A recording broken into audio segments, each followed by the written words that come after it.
4th Street. As always, you know we play California Love on 4th Street, guys. And we are back with our special guest, welcoming on head golf coach here, Eddie Brescher and Pat Rattanayanon.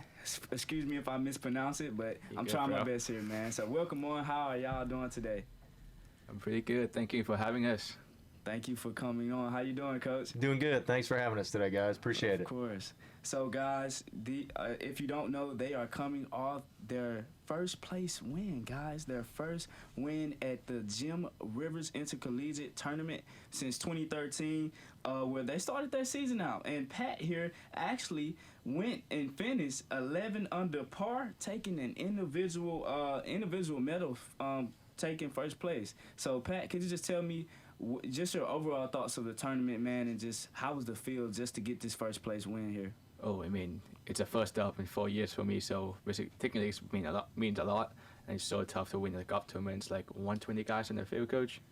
That's correct. It's so tough to win, and well, at first just try to be my best at the day, and somehow my second day my putter got so hard, and then it like 6 under, tie for a lead, and then the last day I actually hardly sleeping on the last night, like barely sleep. Like my roommate Randall Pui told me, "Oh, I hear you flipping over all the night." I'm like, "I'm sorry, man. I'm so nervous." And come out last day, play pretty good too. Well, I will say this too. I remember specifically now, I'm on a little bit different routine as a dad, but I did wake up at about 3:30 in the morning, ready to roll, wide awake, and just thinking, man, can we get to the box right now and start this thing? So that's kind of a thing for all of us golfers. We're itching to get to the tee when we have a chance to win. So. And for both of y'all, y'all started the event out strong. So what is it like to carry that momentum on through 3 days? Was there anything you were telling the team, like just strategy going in and just like the morale, trying to keep your head straight going into those last 2 days? So I mean, the biggest thing about our program that we've got is we preach it to the guys all the time. It's a brotherhood.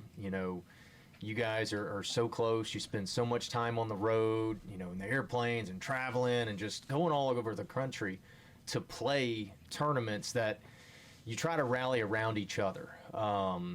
There is a lot of pressure in golf because you kind of feel like you're on an island when you're playing.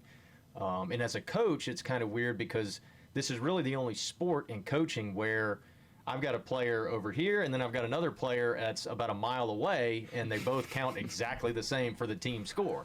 So it's kind of hard to balance that. But, I mean, our guys are experienced veterans.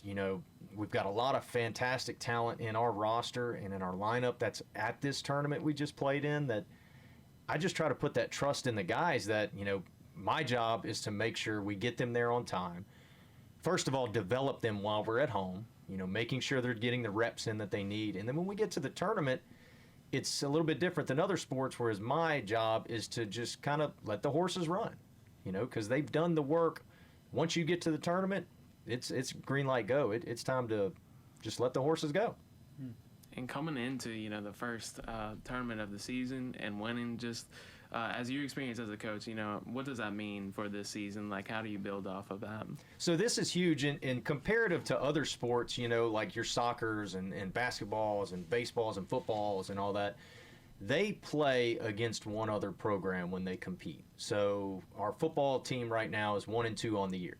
All right, so they've only got 3 teams to go off of. This one tournament that we played was against 21 teams. Wow. So when we look at it from a golf perspective, we are actually 20-0 through our first tournament of the year. That's also how we're ranked on a national scale with GolfStat for the NCAA selection process. So at the end of the year, I mean, you're probably going to play upwards of, say, 150 to 200 teams, depending on your schedule. So if we go to a tournament with 15 schools, we still want to finish 7th or higher to have a winning record in that event. If not, then it's actually you can technically say, okay, you had a losing record this week. You lost that game, so to speak, in our sport. But if you finish in golf in the top 5, that's really your goal. A 15-team field, which is average. you finish top 5, you're in the top third, you're leaving with a very good win percentage on the week, 66% win percentage. So. Wow. Now, just run me back on this too, Coach. Like, just the day before the final round, could you just tell me what were you telling Pat in his ear just to keep him going and just keep him from talking and turning out his head a little bit? Well, I will say this, okay? I'm a little bit more. I'm not a micromanager type of coach. I have trust in my players. I'll say this about Pat. He has not given us one issue on the coaching side of things since he's been in Hattiesburg for 3 years. He's never been late to anything. He's never had an issue with a teammate, nothing like that. This guy's been first class ever since he stepped foot in the city of Hattiesburg. So having that as a coach, I trust him to go out and perform at an elite level, even when he doesn't have his A game. And he can tell you right now, so the practice round, Oh yeah, I play so bad. Like he actually say, like, well, Pat, you aim off the line like 40 yards, right? Like, oh well, I know that because I'm all over the place on the practice round, and then I'm kind of like, I just sit upright and hit the ball. Yeah. That's So his alignment's really off. I'm watching him as he's practicing. I'm like, man, he's supposed to be aiming at the flag. He's aiming at the right bunker. Like, what's going on here, bud? But that's routine maintenance in golf. That's just part of it. You kind of get offline, and so you kind of need a set of eyes to help get you back on track. But to answer your question, I don't really have to say a whole lot. He's an all-conference player. He's a proven winner. I have that trust in him, and to not even known this guy 5-6 years ago, and for us to have that kind of trust in each other as a coach and a player and as a program, that didn't happen overnight. But we're at the point now to where it's like, hey, I'm going to get you to the tournament. I'm going to provide you with all the resources you need to be successful. But when we get there, it's go time. I trust you to want to go out and kick everyone's rear end. So. Yeah, and Pat, for me, it's like a victory just to get the ball in the fairway when I play golf, So what was your reaction when you just won that medal? Like, what was your immediate reaction when you won the tournament? Tell them about the final putt. Oh, actually, I gotta tell them about final hole. Yeah, because I'm on tee box. On tee box, I'm so sweating. I can't even feel my hands. My hands are numb. Like I try to clean my hand, drink some water, try to get slowest as I can at that point, because I don't want to be like rush, hurry, get my adrenaline up and kind of that. And I hit a bad shot too. I hit it way right, and then you kind of figure it out. Hit it on the green, have 2 tough putt for the win, and have 5-footer for the last putt to win. And it's happened again. My hand is numb, and somehow I make it. And see, that's where as someone who's been around this game for a long time, I knew that. I knew exactly what he was thinking. I knew what he was feeling. I've had the pleasure of being in those situations at his age before. So to know what he's going through in that moment, it's very important for me as a coach to kind of step in and give him that comfort of, hey, and again, what he's talking about is that approach shot he hit into the green. It was a back right flag tucked over a bunker. If you're in the bunker, you're dead. The ball's sitting up about 2 inches off the ground in the rough, and I kind of noticed that when we rode up.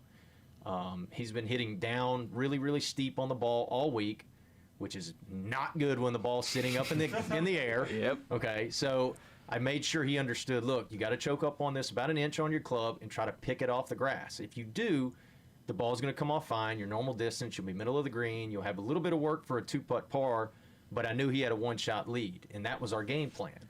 So in that moment, I'm trying to reiterate that to him as a coach to kind of help him focus on what he needs to and not focus on the result and the fact that there's a lot of people around the green watching. Like, hey, let's lock in, focus on your process, pull the trigger, let the rest happen. So at that moment, were y'all aware of like the score, like how close it was? Okay. Oh, I'm that guy. I'm doing the live score, so I know every guy's on the field score since the first hole. So I kind of realized like how many shots we back, how many shots we up for 5-6 hours. Yeah. To be honest. Wow. Well, that's a pretty great finish, and just want to talk about some of the other players that finished too. Dupuy finished 7th, Cameron Clark 19, Robbie Ladder at 28. Just as a whole, Coach, how are you evaluating this performance and individually what you like from your team? So we've got a lot of talent. We've got a lot of depth this year. We've talked about that in amongst our team. Last year's program was very successful, and that was kind of a good breakout for the program. And we've been building to that for quite some time. Last year, it just seemed like, man, we're always knocking on the door. When's the door going to open up? When's it going to open for us? And as you guys know, in golf, it's just very difficult to win. As Pat said, he played against, 125 players in this tournament. And it's very difficult to beat that many people. You have to play some very stellar golf. So the players that we have, we've got 3 all-conference players coming back this year with Pat, Ryan Dupuis, and Robbie Latter. All 3 of these guys are proven all-conference players in our previous conference that we were in. Cameron Clark has been a huge addition to the program. He was a transfer that came in from one of those other schools up north in Mississippi. So, yeah, that maroon school up yonder. But anyway, I've known Cameron since he was 16 years old. I recruited him really, really heavily out of high school. And then when the whole COVID situation happened, he decided he wanted to get his master's degree. We were able to scoop him back up and get him down here. And a lot of people don't realize this, but since he stepped foot on campus and put a black and gold uniform on, which has been since January of this year, he has not shot a round of over par since he's been in Hattiesburg. Wow. So he's a very huge addition to our program as well. The other guys, Cam Guidry, Bennett Ruby, Walker Wise, and Tommy Latter, all great players, all some of the top-ranked juniors, whether it be from their state or their countries. These guys are huge for us as well. So we need to see if we can get them developed and get them to help contribute to our team's success. But we've got a lot of talent this year.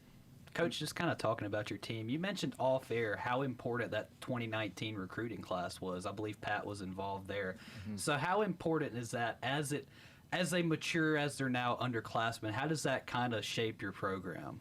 So that recruiting class, and to be kind of going back, which I know, Pat, you know about this, but so Pat and Robbie were our 2 freshmen of that 2019 recruiting class. It takes time to have an impact as freshmen when they come into collegiate golf, but they were actually the number 5 ranked recruiting class in the country for that year as freshmen that contributed to their team's success. So to be a top 5 recruiting class in the country, that's fantastic. Then you throw in Bryce Wilkinson in there, and then you got the total package, because Bryce ended up with the career scoring average for Southern Miss Golf in his 3 years here. That's huge.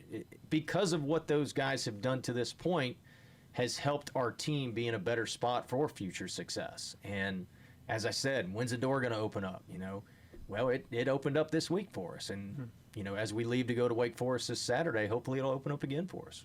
Pat, going off of that, just being with lots of these guys for a couple of years now, and just since you've come to Southern Miss, how have you seen the team grown just with your teammates and individually? Oh, my team's going great. I mean, other guys, great dudes, and practice so hard. They all kind of push each other to their peak of performance. Like, we all brotherhood, and team's going well. Of course. So, Coach and Pat, just what's to look forward to with this men's golf team right now, just starting out so hot on the season? Well, we've got a good schedule ahead. We leave this Saturday. Like I said, we go to Wake Forest. Game in the Bahamas, right? Yeah. Oh, yeah. So, and look, I remember when I was in school, that trip for Hawaii, when Coach made us qualify for it, we were out to shed blood on each other, qualifying to see who was going to get to go to Hawaii. So I get it. But it's a great schedule we've got. It will be caboosed with the Bahamas trip. Great field there. I know Duke will be in that field, so we'll get a chance to play against them. Sam Houston State, host is VCU over there, so there'll be about 12 teams in that field. But leading into that, we've got Wake Forest this week. Stellar field. You got Penn State, Cincinnati, Kansas State, Wake Forest, who's always a national championship contender. So, we're going to see some great competition there. Got a couple weeks off. We go to the West Coast. So we'll cover coast to coast, and we'll go over to Oregon State for their tournament, play some West Coast teams, come back, be a little bit more local. We'll have 2 days to turn around, and then we hop up to Little Rock to play against their tournament, or play against their field at Chenal Country Club. And what about having the Sun Belt Conference Championship? No, I know I'm jumping way ahead, but what's that like to have it in Mississippi this year? I mean, it's great. By like a fan base, we have a big family of guys that live in Meridian. You see Meridian, Bryce? Yeah. Well, Madison. Madison. Yeah. Madison, I'm sorry. It's going to be a good crowd over there. And it's just an hour and a half away from Hattiesburg. That's fantastic. Yeah, and so that's something that we knew that the Sun Belt was coming open for bid, and obviously a lot of people don't understand, but it has to be a neutral site. So we can't just go host the Sun Belt Conference Championships at our home golf course, because then we'd have to give up the rights to be able to play that course for a year, being that it's a neutral site. Think of baseball as Omaha. That's what we want to recreate with this, to make it where it's pretty much fair and kind of an open game for everybody. Otherwise, you could be a 10 seed, but a 10 seed in our sport on your home golf course, you're not a 10 seed. So, know the course. But we do hope to make it very similar to, say, when baseball was at the MGM Park down there where the Shuckers play. We want to make it feel like a home game for us. Coach, before we get you out of here, and Pat, any last words? No, appreciate you guys having us on. It's fantastic. Thanks for what you do. Thanks for promoting Southern Miss Athletics, and appreciate your time. Appreciate your time. Yeah. Thank you so Thank much you. for y'all. Yes. I appreciate it. Ladies and gentlemen, that has been head men's golf coach Eddie Brescher and Pat Rattanayanon, who just won the Jim Rivers Intercollegiate The tournament. man. The man who left the legend. Thank you. So we will be back in a few with our flower section, and we'll be back. This is 4th Street.